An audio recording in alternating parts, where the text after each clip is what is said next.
Hands are being replaced with strategy. This is what we see happening on the market today. Entry-level jobs declining, strategists earning more and more. The market needs strategies. The market needs people with taste. The market needs strategically thinking generalists. And I actually realized that a lot of my Eastern European childhood was about becoming a generalist, was about working hard, was about doing things that made me who I am. So today, we're gonna talk about habits that you need to start developing now that helped me for the past 10 years, and it is still helping me not give up in an age where we talk about creators and online businesses being replaced with AI. Let's dive deeper. But first, let's talk about habits. You've probably heard it takes 21 days to build one, right? Well, science says otherwise. New research shows that it takes an average of 66 days to form a habit. Sometimes longer, depending on what you're building. So if something is not sticking, maybe you haven't tried long enough. But here's the truth. Consistency wins. The small daily actions, even when you don't see immediate results. So stick with me and I promise this video will pay off. Thank me in 66 days. In a vlog this summer, I asked my mom, what is the main principle of raising kids? Children shouldn't have free time. But what if they grow up and can't relax? Well, sorry. I don't think I will be necessarily teaching my kids that, and I'm not, but this exact trait shaped me into who I am. So yes, that was my reality. And it built habits that gave me an unfair advantage. Let me walk you through them. The first is what I call earned freedom. Watching cartoons only after homework, ballet classes, or cleaning my room. I learned early on that freedom comes after discipline, not before. That's why I can work consistently on YouTube for 10 years without burning out. While others wait for motivation, I'm already grinding. There's this famous experiment where researchers gave 4-year-olds a marshmallow and said, wait 15 minutes without eating it and you'll get 2. Scientists tracked those kids for 40 years. The ones who waited earned significantly more money as adults. Plot twist? When they repeated this test in 2012, kids today are actually more disciplined than the 1960 generation. The second habit is multi-domain experience. And this is what a lot of people name as one of the most important traits for the age of AI, because being good enough at one thing isn't just enough. For me, I had to excel in ballet, languages, sports, academics. As a kid, sometimes I had a lot on my plate, but today it helps me connect dots across business and life. I recently posted this on Instagram. We've been hiring a lot in the past 2 weeks, and when I hire, I realized that I'm no longer hiring hands. Like, I am not looking for people to perform certain tasks. Because if you're just a copywriter, I don't know. You have to have taste. You have to have understanding of what's going on. You have to have a deep understanding of our customer/target audience. You have to be a nice person, like an excited person. And this is what AI cannot replace. This is what makes humans human, right? Because if you're just optimizing everything you do for one particular task. For example, 4 years ago, I did not pay attention to my style at all. I thought it was a waste of time. I thought I should only focus on making good content. But now I realize style is actually part of it. It's how I position myself. It's part of my personal branding. So in a world where AI automates specialized tasks, generalists who create ideas win. A 70-year Harvard study found wealthy adults shared one surprising trait. They were forced to learn multiple skills as kids. Bill Gates credits his billions to reading across different subjects alone in his room. Today's research, generalists are 3x more likely to become tech leaders. It's not just coding. Style, culture, what's going on in the world. The third habit is resourcefulness. Not having access to resources actually sparked creativity. Starting my YouTube channel without fancy equipment made me figure things out on the fly. Exactly what investors look for. I still remember our first marketing campaigns for a lingo trip. I was painting on the pavements on the sidewalk, which was not really legal, but we still did it. I was handing out flyers. We hosted our own English-speaking competition and were able to do it in the multiple schools in our city. This is called creativity, caused by lack of money. And the spark of that creativity was actually lack of money. But that is also innovation under constraints.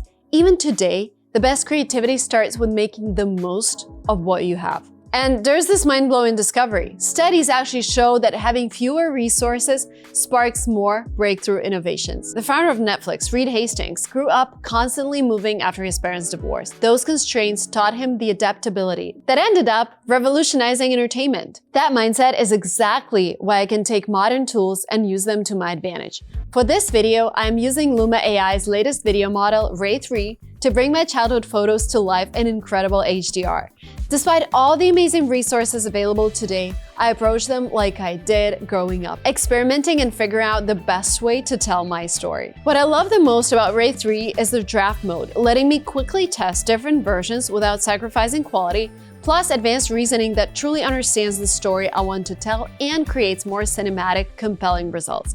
If you're curious, explore Ray 3 yourself through Luma AI's Dream Machine. Links in the video description. And if you create something with Ray 3, tag me. I'd love to see your work. Huge thanks to Luma AI for sponsoring today's video. Seeing those childhood moments reminds me of another thing I experienced throughout my childhood: handling constant comparison. Seeing others succeed can hurt or motivate. Hearing things like, oh, look at your neighbor, she got all A's, or she already got married, she already has kids, she did this, this, and that, and you didn't. It really taught me define my own value. Like, should I be comparing myself to that person?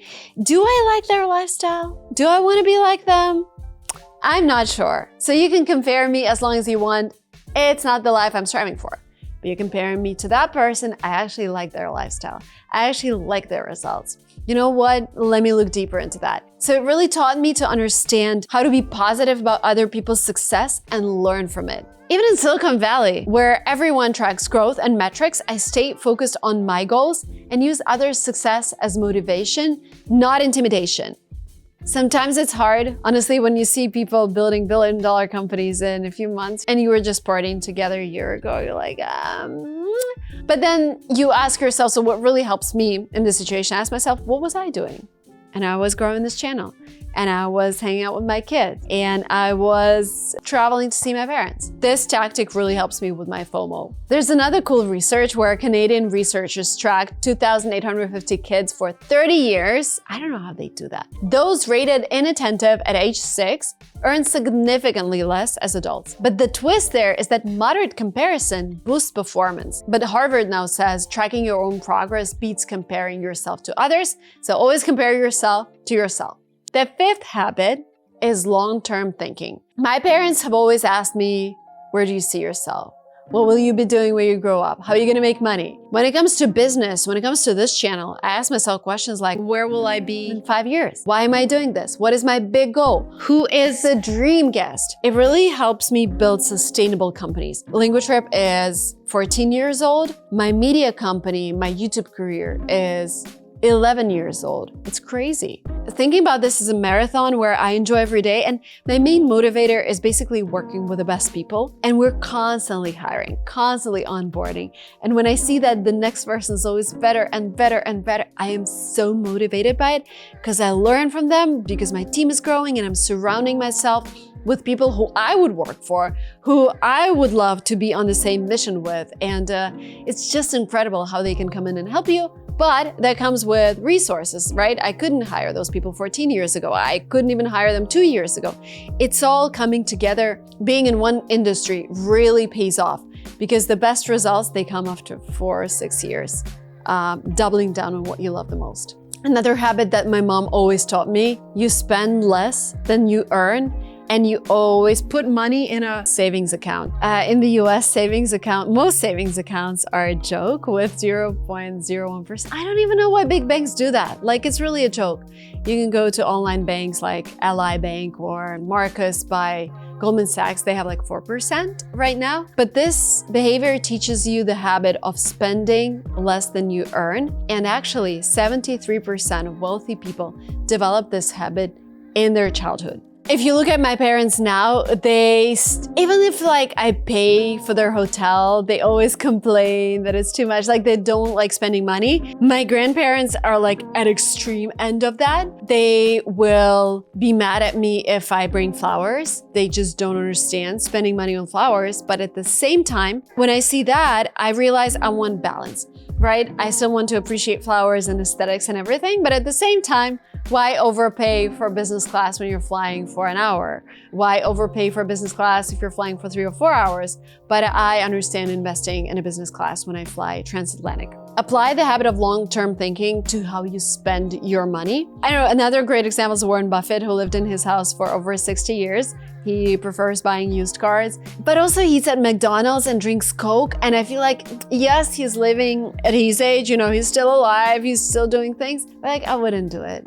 I would not save on food and only eat junk food. I think the average person with worse health than Warren will spend much more on doctors and healthcare. So whenever you make a decision about your life, where to spend more or less, think about long-term consequences. And finally, the master habit, discipline plus experimentation. I think the combination of these two is the reason why I'm still here on my YouTube channel and the reason why my business is still alive. As I mentioned, I barely had free time, barely attended parties, and this discipline really saved me through tough times. Sometimes I make videos on YouTube and there are no results. But without discipline, I'd have quit 7 or 8 times already in the past 11 years. But the magic happens after consistent effort, usually 6 years of not giving up.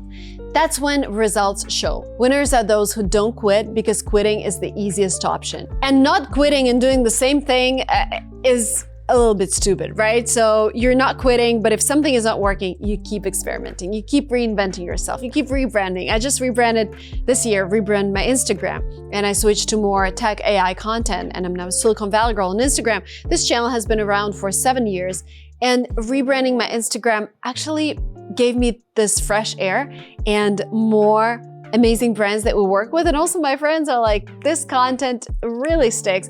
A lot of people told me they came back to consuming my content on Instagram because they were a little tired of my TikTok dance moves or whatever. Yes, that was also an experiment that didn't work. So it's great if you give yourself this mental freedom of doing whatever you want and seeing how it performs. The easiest way to start developing your discipline is to set a non-negotiable daily minimum. 1 job application, 15 minutes of trying new AI tools, or 1 video a day for your Instagram, or 1 post on your LinkedIn. Then you add experimentation. Each week, review what's working and what's not, because I believe everything that you do has to have numbers, because it's so much easier for our brain to act upon things it can quantify. So if it's social media, then, track the progress and how many people viewed your post, how many commented.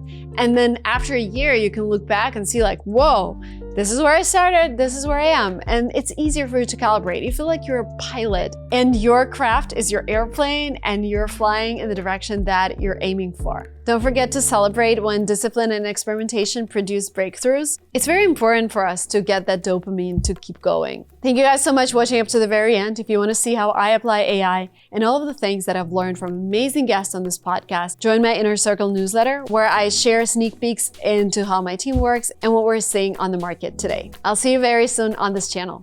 Bye!